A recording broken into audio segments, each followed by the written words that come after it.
Good evening. We have Karthik and we have Louise. And so Louise, I'd like to welcome everybody to our insight and with you to be our master of ceremonies, our MC, and start us off with any introductions or announcements before we go into a wonderful international presentation by the fabulous Karthik, who is joining us tonight. Karthik Bhai, glad to have you here. And so Louise, please take us away. Well, thank you, Brother Eric. And I would like to personally welcome you, Brother Karthik. I believe it's your first time with us, even though I believe you live in the States. You did, but you're currently in India. Is that right? Yes, And what time is it in India right now? it's 5:30 a.m. AM. So we especially want to thank you for joining us at this beautiful dawn of your day. And Thank you. The we pleasure want is to mine. welcome. Yes, I've been looking forward to meeting you. I've heard a lot about you, and this should be a wonderful evening. So now that I've welcomed you, I have to welcome our audience, our loyal people who used to come to Harmony House, and now we are Zooming around the planet. I promised you we would bring you someone international last week, and here he is. So welcome, everybody. I just want to say, if you are new to us this evening, welcome. And if you would like to be put on our mailing list, you can call Harmony House, and I'll try to post the phone number on the chat. And at the end of our conversation, there will be an opportunity for you to write any questions or comments you might have in the chat for Dr. Karthik. So the theme for the month of February is rebuilding inner strength. And this is now, I guess, the third week we've done this. And tonight the topic is changing the script in your mind. And there are, I'm sure everyone is aware of these thoughts that come into the head, these self-limiting belief patterns, worries, pessimistic thoughts, feelings, worried about the future, guilty, shamed about the past, that are triggered regularly in us. And as we said last week, there's a voice in our head that really doesn't stop chattering easily. So if you think you can't meditate because of the noise in your head, you are in the vast majority of people who have to learn to just control. And I love meditating with the Brahmins because you never have to be silent. You just have to be focused. So, but that's a little off topic for tonight. So how do we change all these negative triggers that we have in our head, the self-doubts that rob us of our inner peace? How do we just let go of the old programming? We just are now tonight going to explore more deeply the methodology. How can we do that and discover the practical insights of effective ways to rewrite the script in our head so that we can enjoy life more and be present more? So I will tell you that our guest speaker, Dr. Karthik, would you like me to call you doctor or brother? Just Karthik. Just Karthik. Okay. Just Karthik is a research scientist. Actually, you were involved with the COVID-19 vaccine packaging or It's process analytical technologies. I was associated with the analytical technologies used in testing the vaccine. Okay. Well, thank you on behalf of the world. Thank you for the Okay. opportunity. What's that? What did you say? I said thank you for the opportunity. Sorry about that. So, and we had nothing to do with causing it, do we? Okay, so you are a functional leader in a biopharmaceutical company, and you've been practicing Raj Yoga meditation with the Brahma Kumaris for over 12 years. Is that correct? Mm-hmm. You have a PhD in nanotechnology, and recently you've worked on the COVID vaccine. I know you have a lovely wife named Sonia, And you were originally from India, and then weren't you at Edison, New Jersey? Yes. And where is your home base now? Where are you currently? It's in Lake County, Illinois, which is north of Chicago. It's like 45 miles north of Chicago. Okay. Cold. Cold. Right. Let me see what else I want to say. That's about it. So this evening, I'm going to invite you to share with our audience on the topic. And I was just wondering how and why are we victims of this negative habit of thinking negative thoughts? Why are they created in our mind? Is that too broad a question, or would you like to start there? Yeah, there are two words that I always think of when we talk about positive and negative. And the two words that I always feel is one is awareness and the other one is experience. Two things that we have to understand. And these two things are the primary reasons for all our thoughts. The experiences that the soul undergoes and the awareness that the soul has. And these two constitute the essence of our life, simple to say. Even though they are two simple words, very basic words in English, but it has a very deep meaning because as we know, from the time we are born, we have experiences of different kind, and we have awareness of different stage. I say the word stage because the awareness is a simple state of mind. And the way the awareness is commingled with time and space gives us the experience of what we are perceiving from outside.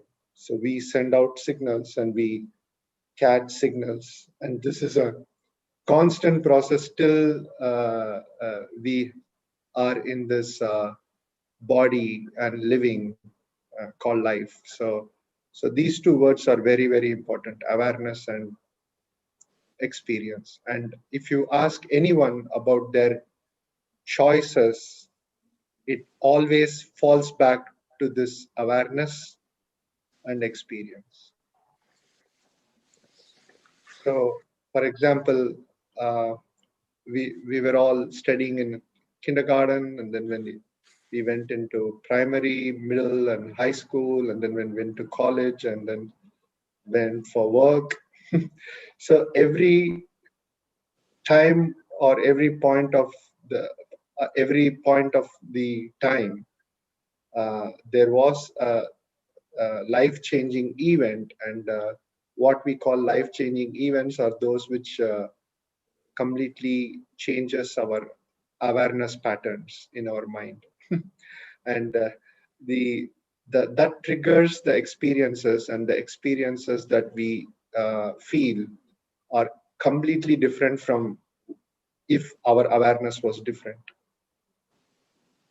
And so these two are the things that give rise to both positive and negative experiences. So the awarenesses have a lot to do with how I feel or experience a particular thing. So if I have a particular awareness, now being a meditator for 12 years, my awareness has changed for sure.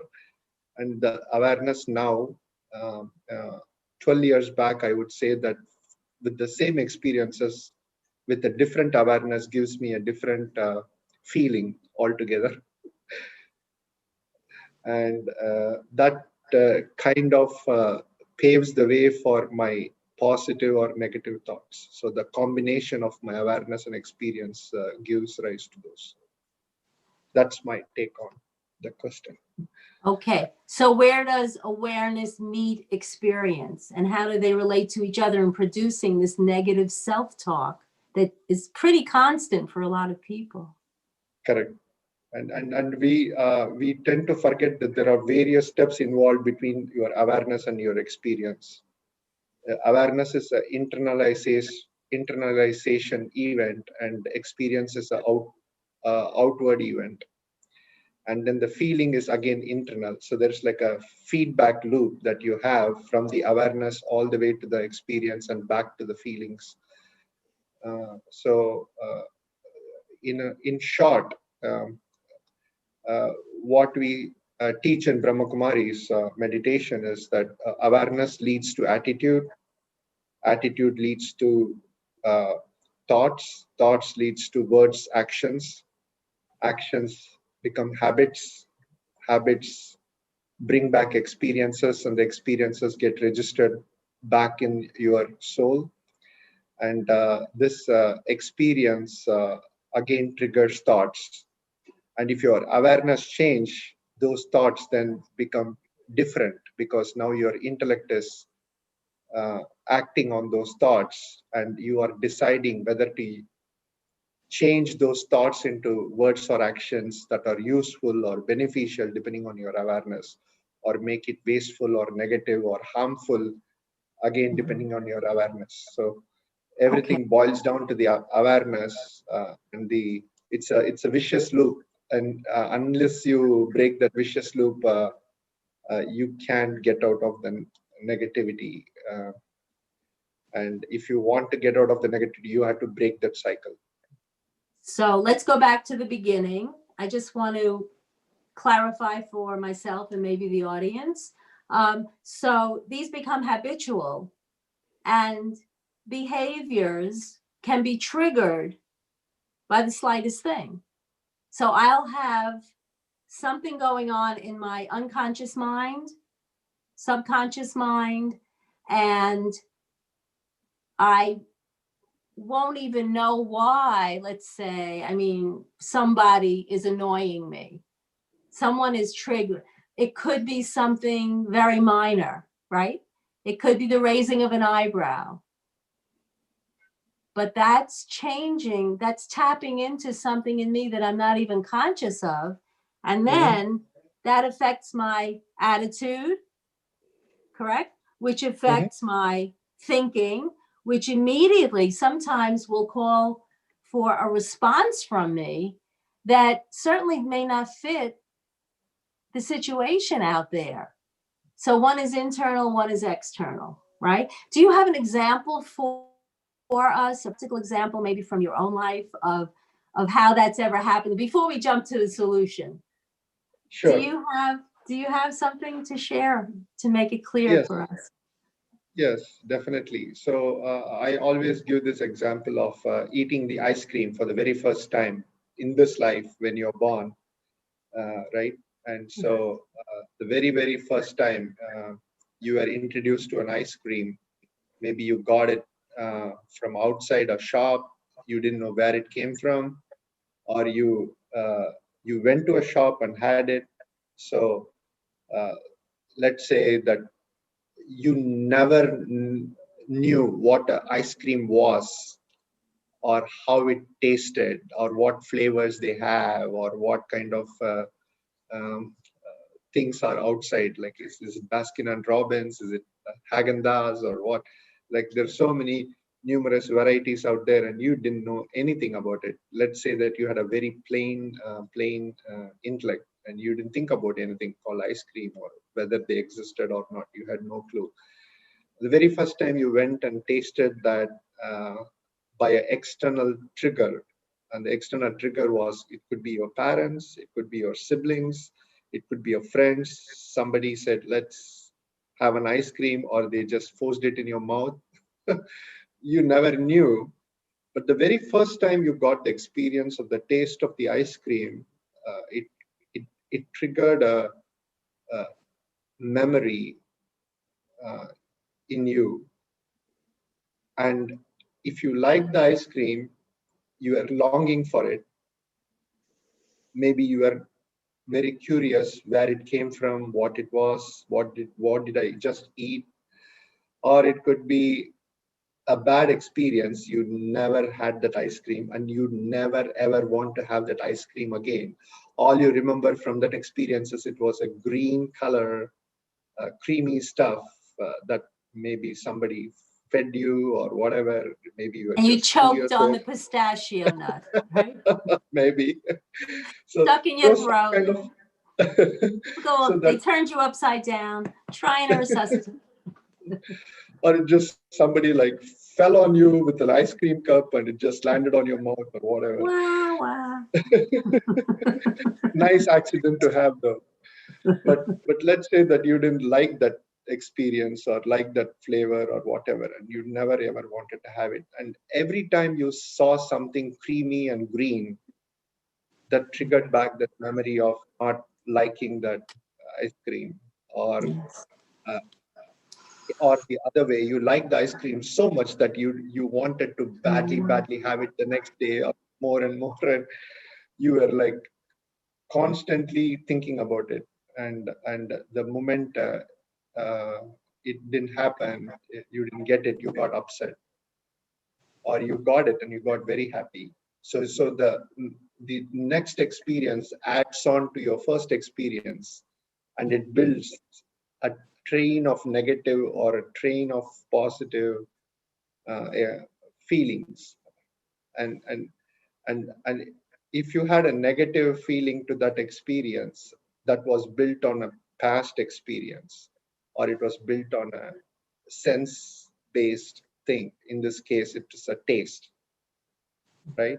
Or it could be just the way you came and ate the ice cream. Maybe somebody yelled at you, and then at that moment was when you had the ice cream or whatever. So there is some certain chain of events that led you to eat that ice cream, and that chain of events and the way it was given to you, and all that made that whole experience. It's a package, and that package got carried on forever from that time onwards. And so that's what happens to us in life, and all our positivity and negativity completely depends on how it was packaged to us in the first place.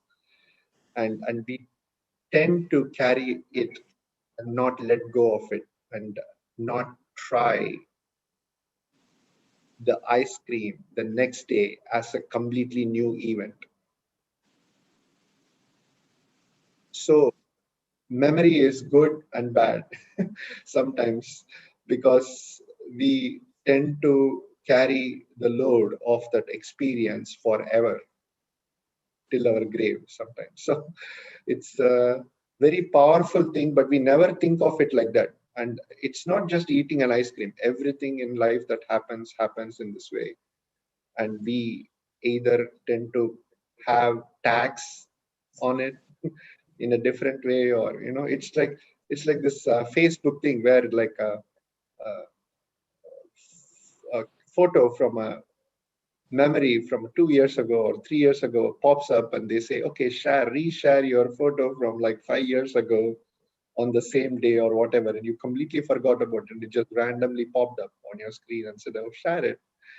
And then you share it, and then all the memory that comes from that photo, what happened that day, is very vivid in your mind, or you completely forgot what happened on that day, and it was like just another photo. So the awareness might have changed in those 5 years, or maybe you So it, didn't like that person anymore, or any other event that triggered that photograph with that memory. Maybe you don't like, maybe it was a photograph of a food that you didn't like. So something happened and you didn't like it. So it's a package always, and so it's entangled, and it's very easy to miss the awareness and the experience portion of it, because we don't tend to focus on those details, and right. that causes a problem. So that's a secret that a lot of people don't know, I would say, Exactly. what you're describing. But we really go through life, most of us, thinking the problem is the situation. Correct. And if I'm understanding you correctly, It's not about the situation, it's what we're bringing. Is that right? Could you Is my elaborate on perception that? of the situation. It's my perception of the situation based on my awareness and my experience. So So these two I'm words being are very creative. Yeah, I'm creating this whole drama that may not be existing in the present. correct. And I'm creating that with all of my baggage that I'm bringing to the moment. And it's impacting my future Exactly. because And I and may my be and my messing up experience, whatever's going on in the moment. Yeah. exactly. My experience is feeding on my awareness, and my awareness is feeding on my experience, and whatever wins carries the thing forward. So it's a Well, constant fight between my experience and my awareness. And so that's what I need to stop in for me to break the cycle. And if it so doesn't stop, it then one eats the other and then you live with it. and we're just unhappy all the time. Exactly. So that brings us to methodology. How, now that we know what we're doing, and now that we know what we want to change, the big question is, how can we change all of these subconscious, unconscious impulses? How can we, on a conscious level, change the thoughts in our heads? So it's very easy, right? The answer is very easy. The thing is, you have to do it. So let's say that the conflict is between your experience and your awareness. Which is the easier one to change? The experience? The Wrong? experience is not controlled only by you. The experience is controlled by so many other factors. It could So be the the weather, awareness. it could be your neighbor, it could be your mom, it could be so many things. It could be your dog, it could be your furniture. Right. So your experience is not just in control of you, but your awareness is. So I Yes. could easily change my awareness because my awareness is only dependent on me. But for me to change my experience, there's a lot more things I have to change. So, so that's why I always focus on my awareness, to change my awareness rather than to change my experience. And if I change my awareness, you will slowly start seeing that it's definitely changes your experience. So this implies attitude also? Definitely. Once you change your awareness, then it changes the attitude, and then it's the chain. It changes your thoughts, it changes your words, your actions, your habits, your personality, and then your destiny. So you're claiming that we have much more power to be happy than most people claim, than most Correct. people are willing to claim. Exactly. Because we are always coupled the experience with your awareness, and you are never willing to touch it. And it's all entangled in this big cosmic thing, and you don't want to separate them, and you don't know which came first. It's like chicken and egg. You don't know which came first. Exactly. We Exactly. are in this constant struggle then. Yeah. So when we're in a situation that triggers these negative thoughts, where is the power? How can we create this new normal for ourselves and make that a new positive pattern, habit, a new positive habit to replace the old? Yeah. So it's a very simple thing, right? So when I was a college student, I used to be a night owl, and was awake. Most of my experiments were done in the night, and then I used to sleep in the day and all that. Like, and then when I came to work, it was all reversed because now I had to have a stipulated work time between 8:30 to 5 or whatever, and then I couldn't report late, or I couldn't uh, come out of the workplace early or whatever. And so that forced me into a discipline.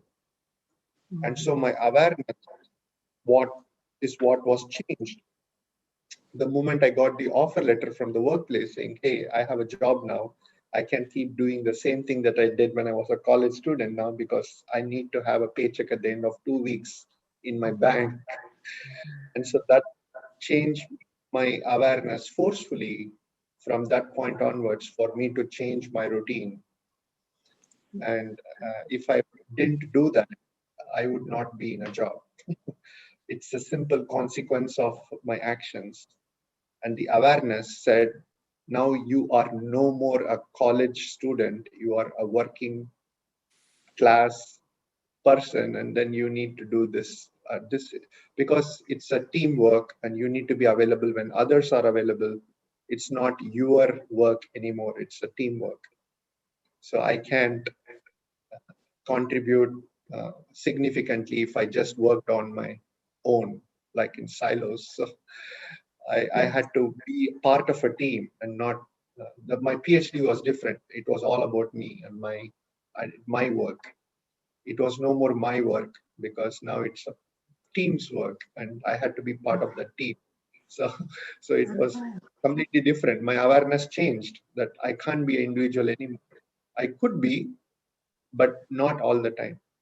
And that's something that was taken away from me when I went from a PhD student to a working scientist. So my awareness is what triggered my change in my habits. So you had the ability to correct your feelings and be practical and make an intelligent choice that was not only And beneficial to you, but it was beneficial to your coworkers. And so the rewards of it go beyond even what's going on in your head, right? Correct.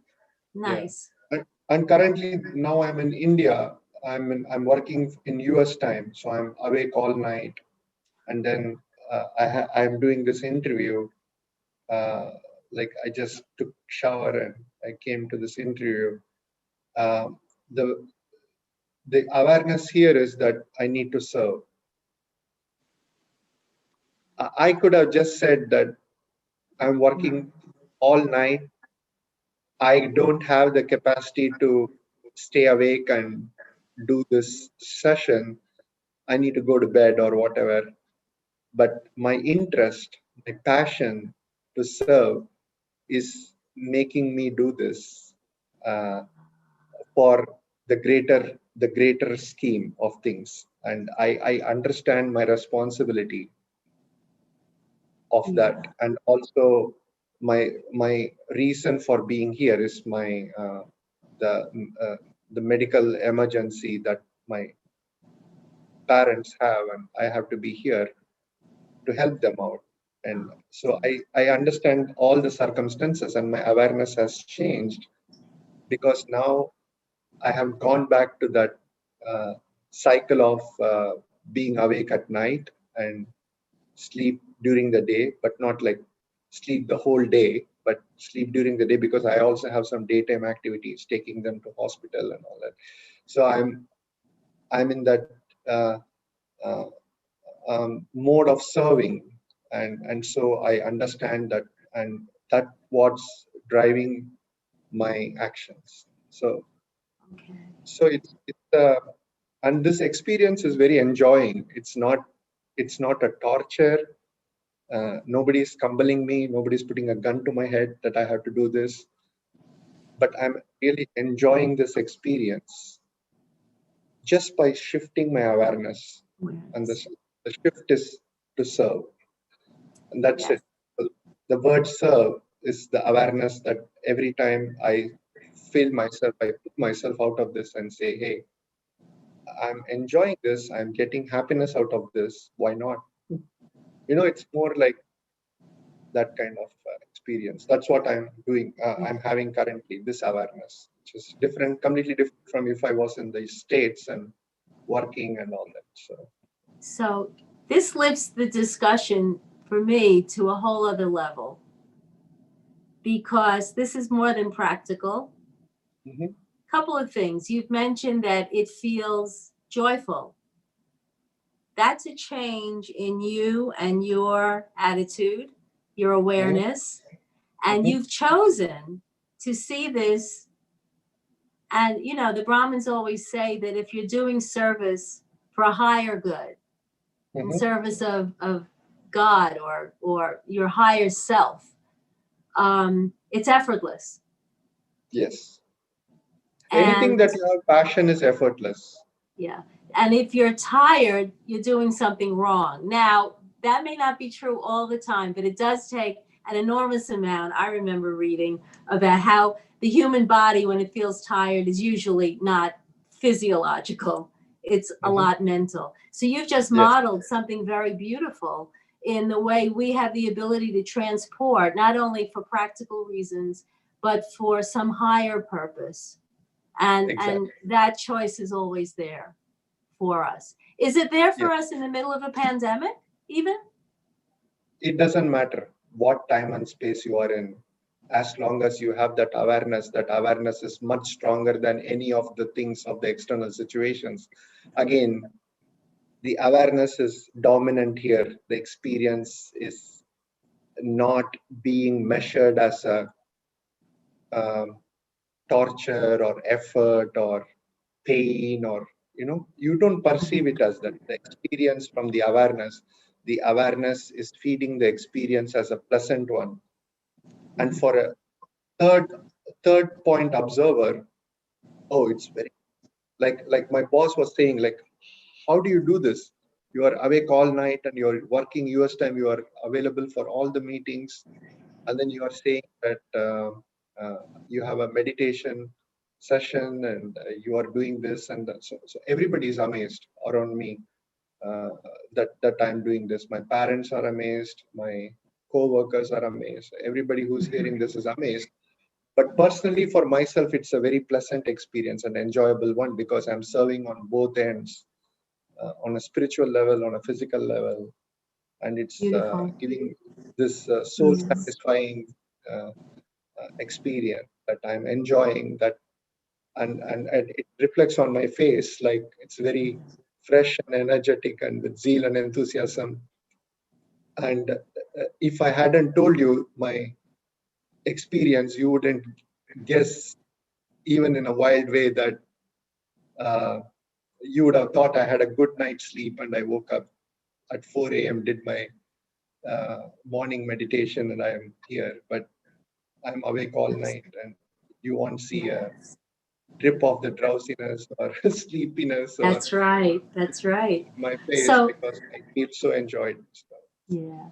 Beautiful. So before we do talk about meditation, I want to ask you a question. I don't know how much you would like to delve into this, but can we actually change neurological patterns of thought on a physiological level? Is the brain We are doing it capable all of the doing time. that?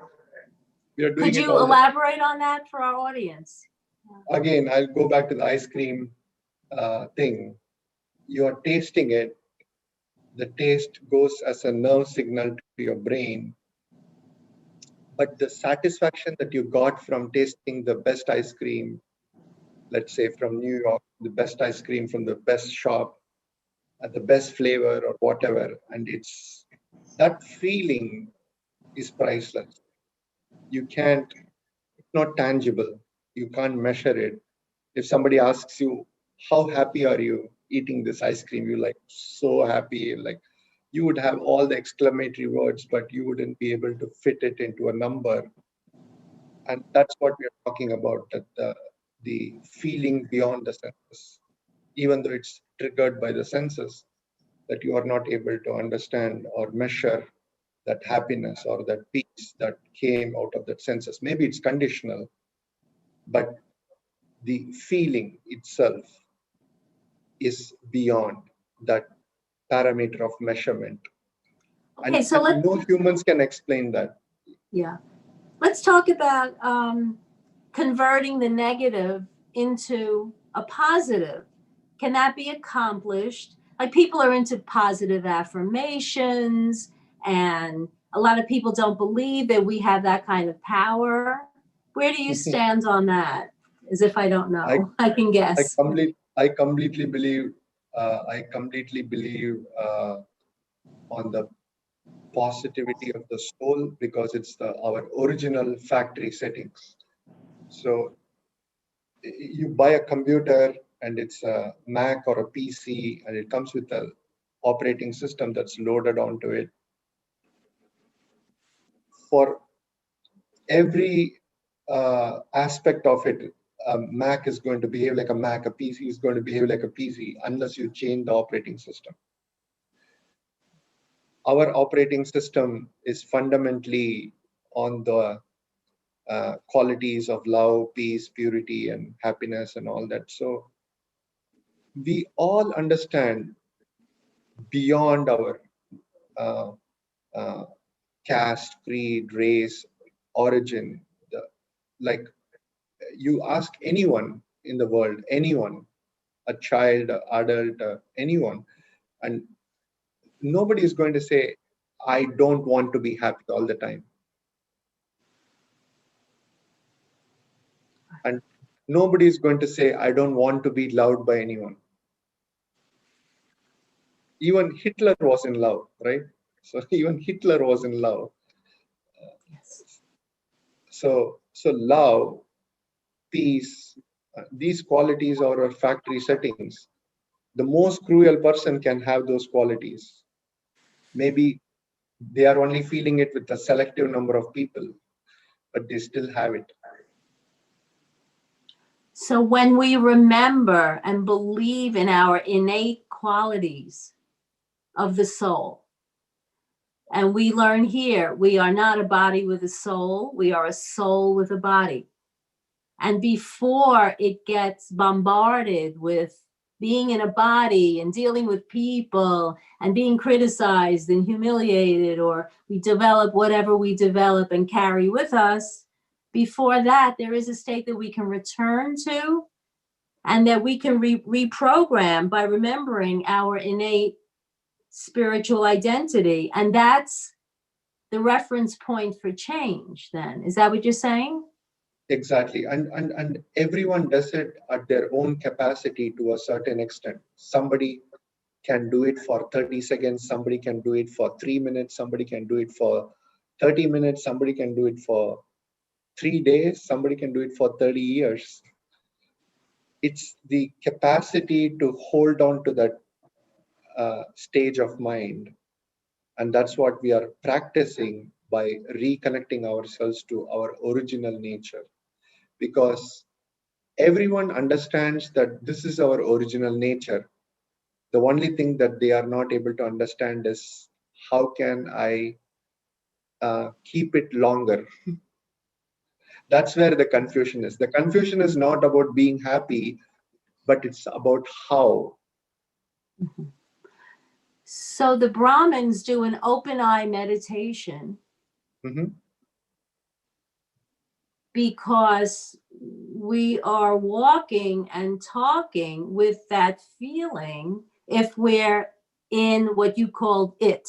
The big it is our ability to take God with us, to take that higher, to remember who we are. Even in a Yes. pandemic, even if someone is accusing us wrongly, no matter what, to Yeah. feel that stability. So how do we do that? What's the So method for doing that? Yeah. we are always doing that with a lot of different people. Like for example, I love my mom. Doesn't matter whether it's a pandemic or no pandemic, or it's a rainy day or a snowy day or whatever, right? Or you do love your kids, or you do love your friends. You do love that doesn't stop from what is there externally. Right. You just need to expand your horizon. Instead of doing it to 5 people, do it to 50. And that's the secret. And the mental maturity, which we call spirituality, is what is making us grow, that holding longer, holding stronger, Mhm. and holding larger. Yes. And to have a bad situation or experience, I have a choice in either feeding that or stopping it. I had an incident just yesterday, actually. I tutor, and I had a parent who was angry that his daughter didn't score highly enough. I tutor for the college entrance exams. English. Okay. And he was angry that he spent so much money and she didn't do what he expected, a return for his dollar, you know. And it's because of my Brahmin training, quite frankly, that I was able to take that instinctive wanting to defend myself of yesteryear. And I've been working so hard for your daughter, and she's got ADHD, and I've been researching and doing, and I didn't go that route. And I was able to talk him off the ledge. And I feel as though I got fired and rehired. And I offered him a discount to placate him, and he wound up coming back and paying me full. I just got the Venmo this morning. How did I do that? I couldn't have done that unless I shifted. I shifted my awareness, and I changed the experience between the two of us. And it felt wonderful to have that kind of power. And that's why I wanted to, you know, share even the interviewer here, you know, even the one who isn't being interviewed. We can all do this. Yeah. We can all do this. But we need Yes. to detach, I'm going to use the word detach from the situation and not blame the situation and not blame the person, right? Yeah. So we touched on meditation. Some people feel they can't do it well enough, or the role of meditation. Did you want to say anything about technique or method, or how that's helped you to create your own experiences in a different way with a change of attitude and awareness? I mean, you pretty much said it. And then I'm going to invite the audience to ask questions now if they want to write in chat. Yeah, Karthik. Sure. Yeah, I think the very purpose of meditation, simply put, is it's not a retirement program. It's not a program for senior citizens, or it's not a program after you finished your work duties, your duties with children. You do no. It's not a retirement program. It's a maintenance program. This is what you need to understand. It's a maintenance program. You clean your house, you brush your teeth, you take shower, you change oil in the car, you vacuum your carpets, you press your clothes, you wash your clothes, you wash your. It's a maintenance program. It has to be done consistently and constantly and repeatedly. You can't leave it. It's not something that you have a choice to leave. It's like eating, you know. It's a food for the mind. It's a purpose for you to be healthy.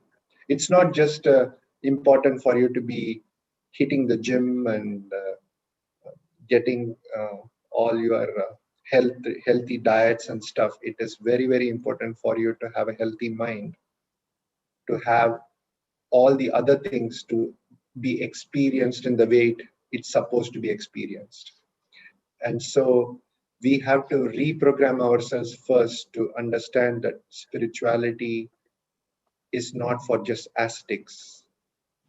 Spirituality is for everyone. And we are supposed to do it. Spirituality is not religion. Spirituality is not a retirement program. Spirituality is not a choice.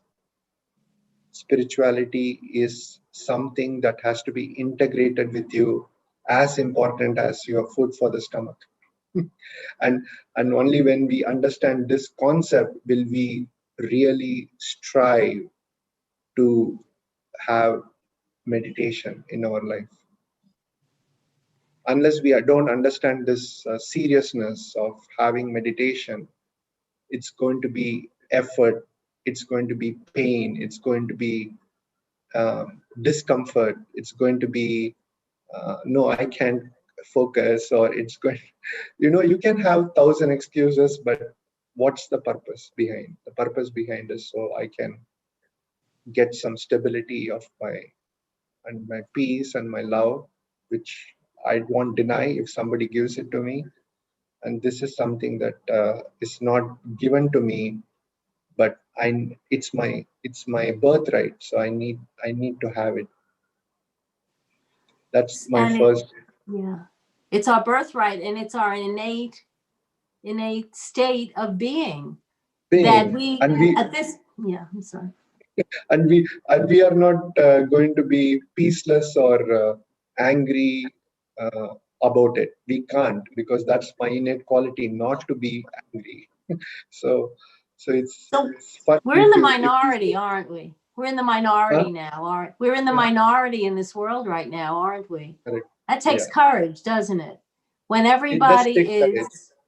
angry and crazy and rioting and thinking of lustily going after money and power, we're little, aren't we? and How and do we we are find going that to courage? we are going behind all those thinking that will lead us to the Happiness. things which are our innate qualities. So that's the irony here. You know, we go behind money, or we go behind because we are thinking that we are going behind happiness and peace, Yeah. and then find that, oh, this is something that I'm wearing and I'm looking for it everywhere. It's like my glasses are here. I'm looking for it everywhere without understanding that. How can I see when I'm looking for my glasses? How can I see clearly that I, my glasses are on me? I know the feeling. So I feel as though so I can actually, I'm thinking of positivity winning over negativity, going back to what's going on in our heads and what determines how we behave and what we think. Yeah, That we can help it. Is it true? I once heard that your brain can't tell the difference between a thought and an action. So that's why positive affirmations work, because you're actually reprogramming the neurological patterns in your mind. And when I do that, and then I meditate, is there a bridge between the two where my meditation can actually become habitual? If I am talking to that inner talk, I'm changing. Is that what you're saying? The inner talk is changing. the So, positive affirmations is changing because that's all you are thinking about. So if it's like you are thinking about a recipe, mhm. like a recipe for a smoothie, and you're doing it day in and day out, like you could, anybody could wake you up and you could be in the middle of the sleep and just do it. Yes, beautiful. It's so easy. And how did I get it? Because it's like the new mom and the mom who has 5 kids, right? So it's because you have practiced so many times that it's not anything at all. Uh, like people who have children know, right? Like their first kid and their fifth kid or third kid or second, it's they already know what to do. It's like you don't need to teach them again. It's awful when you're a new parent and it's not a pet, it's a child. I remember the first time I took my first son out, and I was living in Queens, and I had this big carriage, and I got to the first curb and I didn't know how to cross the street.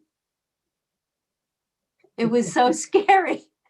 I just stood there, and some young mother came along. Thank goodness, the light turned, and she just actually took the carriage and bounced it down the curb. And that's how I learned. And then I quickly found a friend who had a child, a first child, 6 months older than my son. And she taught me not to give them soft pretzels or they'll choke.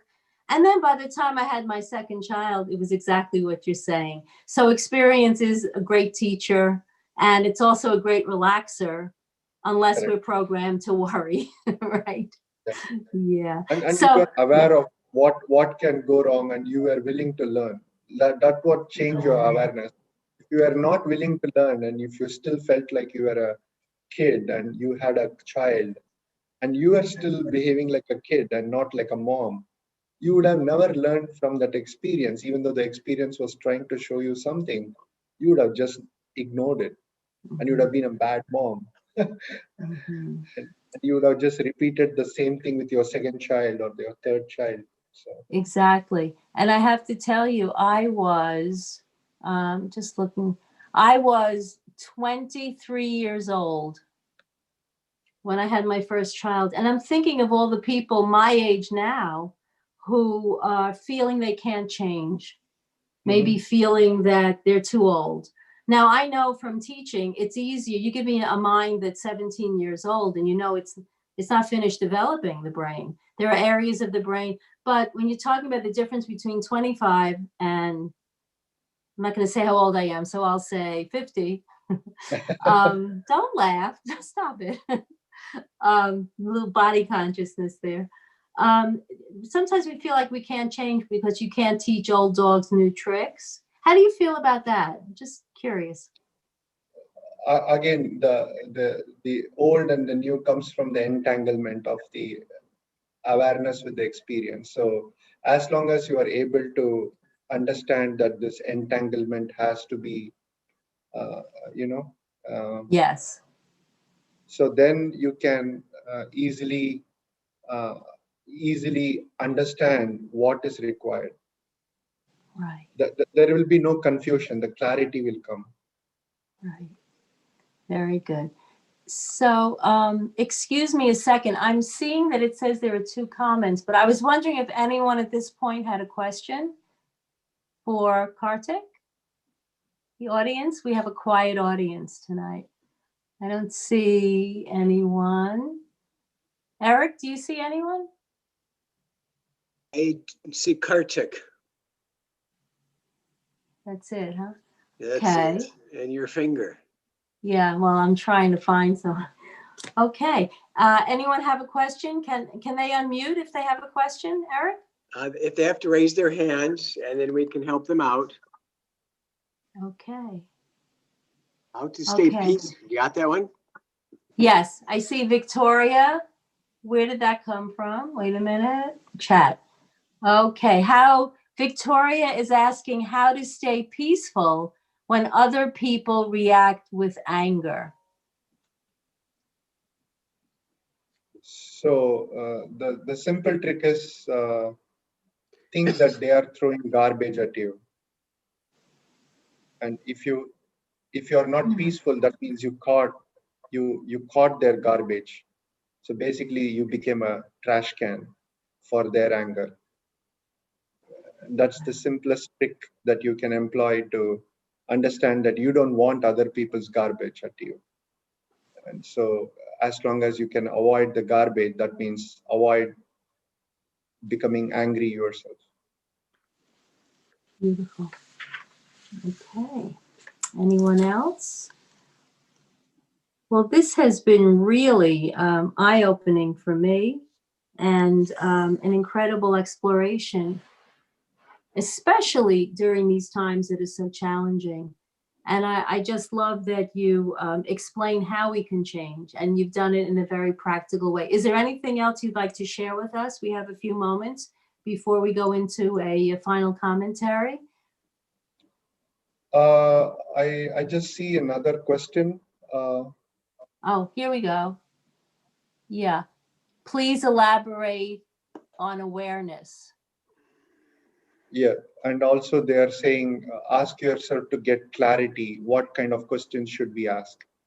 So I think they wanted some practical tips about what the experience is trying to show you. What kind of questions could? So there are a variety of things that has to be understood. So the first thing is to train to see your mind as a third person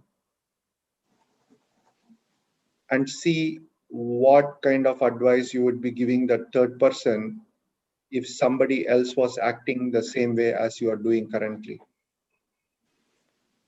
So that's called a detached observer. So a detached observer is somebody who is observing things as a third person. So that's something that we don't practice a lot. And if you're able to practice that, you will notice what are the things that could give you clarity, or what is that experience showing you. So Would you have an detached example observer of is a that? very good technique. Yeah. Yeah. Yeah, Practical for example in your example, life. Yeah. practical example, for example, is let's say you are texting and driving, and you are about to hit someone, but you are not stopping your practice. What did that experience show you is that you had to, as a third observer, if you saw somebody else, let's say you are crossing the road and somebody's texting and driving and came to hit you, the first thought for you is, why is he even texting? He should be driving, right? Right. As a third person. But when you are doing it, it becomes unimportant because that time the text is more important than the driving or whatever. So simply by being a detached observer and observing yourself in that place, you are able to understand what is wrong and what is right, and that gives you clarity, that experience. So your questions, you don't need to ask questions, but simply put yourself in other people's shoes and see why they are seeing that way. Or if somebody is yelling at you, why are they yelling at the first place?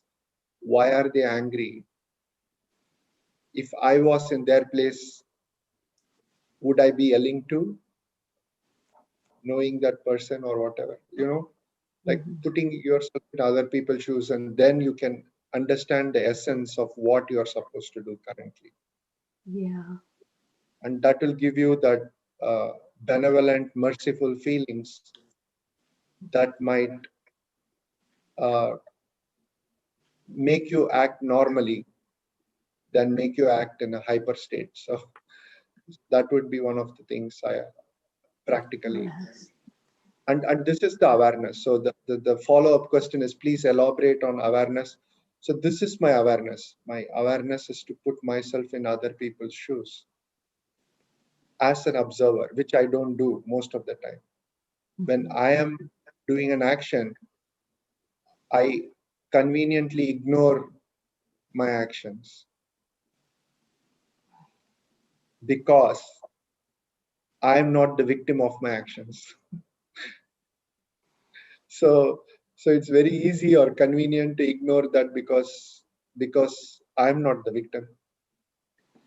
You So took the it's word easy. right out of my head. Yeah, I'm just thinking from the other perspective also. Um, if someone is texting and driving and they hit me, I don't have to be the victim. In the physical world, I'm the victim. I have to take my Correct. car into the shop. I may even have whiplash. I may be hurt. But to rise out of that and choose to change your perspective, your awareness, your attitude. Look at the reward that you've just talked about. So it works both ways. And I was thinking the word victim as you said it. We have another, I just want to get to these people before we do our closing meditation, which I understand you've generously agreed to do for us. Sure. We have a couple of big questions here. I'm going to give you both. Oops. How can we let go of fear based on the trauma of a child as child? And then we have, how do you handle traffic and angry drivers?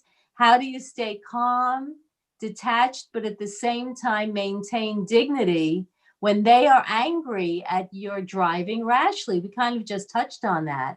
And then Heidi is saying, so compassion is the key to untangle awareness and experience. And then Sahi is saying, like, where do you draw the line and boundaries? So there are a few thoughts. I know we don't have time to fully address all of them. So you pick what you'd like to respond to. Yeah, sure. I can take that question. How can you let go of fear based on the trauma as a child?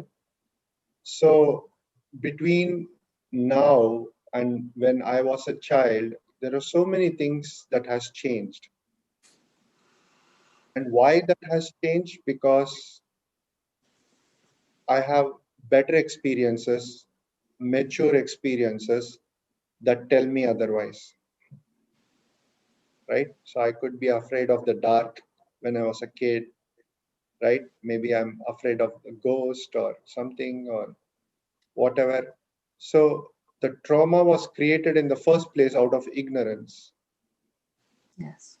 And I'm not ignorant anymore because now I have that education, the knowledge, the enlightenment that is needed for me to understand that it's not dark there anymore. And I am not a child anymore. So two things have changed. What I perceived as darkness is not no more dark, and I am not a child. So these two awareness should help me in getting a different experience totally out of that thing and help me to let go of that event, whatever caused it. Beautiful. I could be helpless. I may not have been powerful. I may not have enough finance.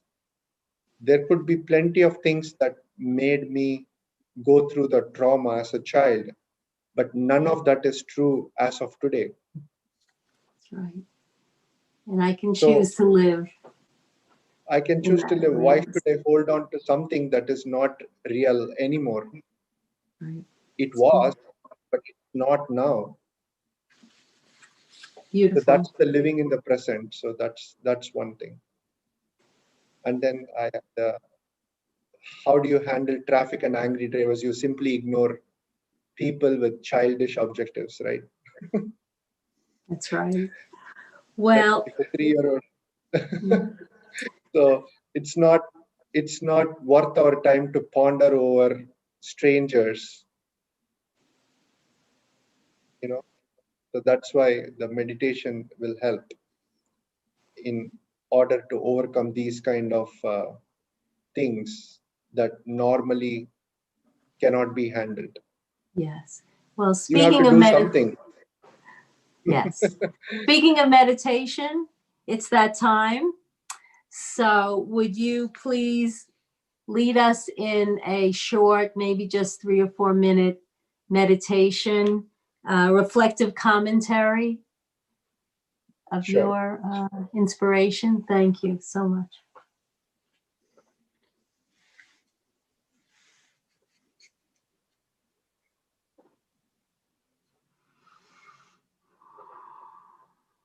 I, a peaceful soul,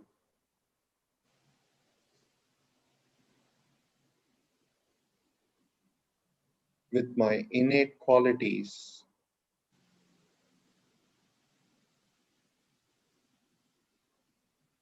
of love,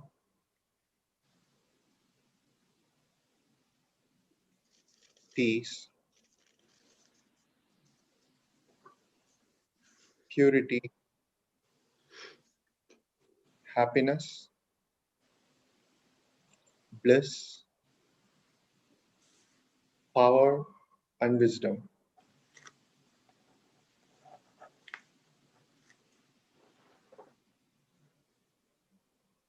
Understand that my life is an entanglement of awareness and experience. And as long as I'm able to rewire myself,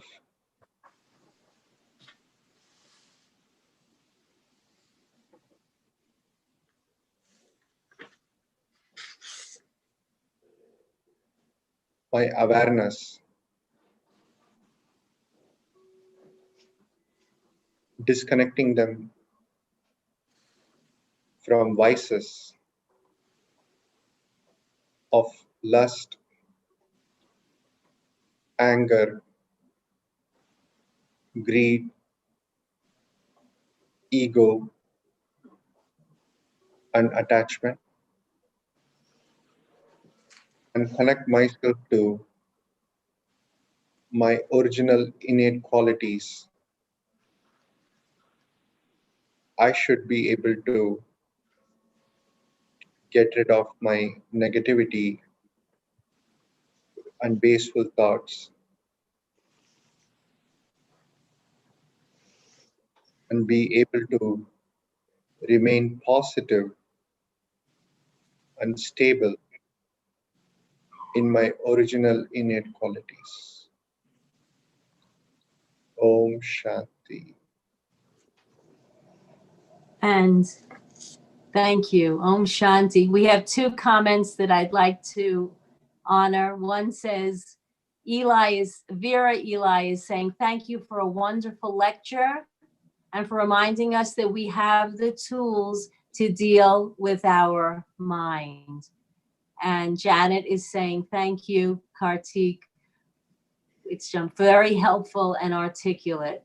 Great commentary, lots of thank yous here. And I think you've done a superlative job for all of us in really explaining the transformative power of converting negative energy into a positive, and how we can feel empowered by doing that. And I'm sure that people are leaving here inspired by you and what you've had to say, and in the glory of this wonderful Brahmin institution and home. So I hope you'll come back and join us again. Definitely. And thank you the so pleasure much. is mine.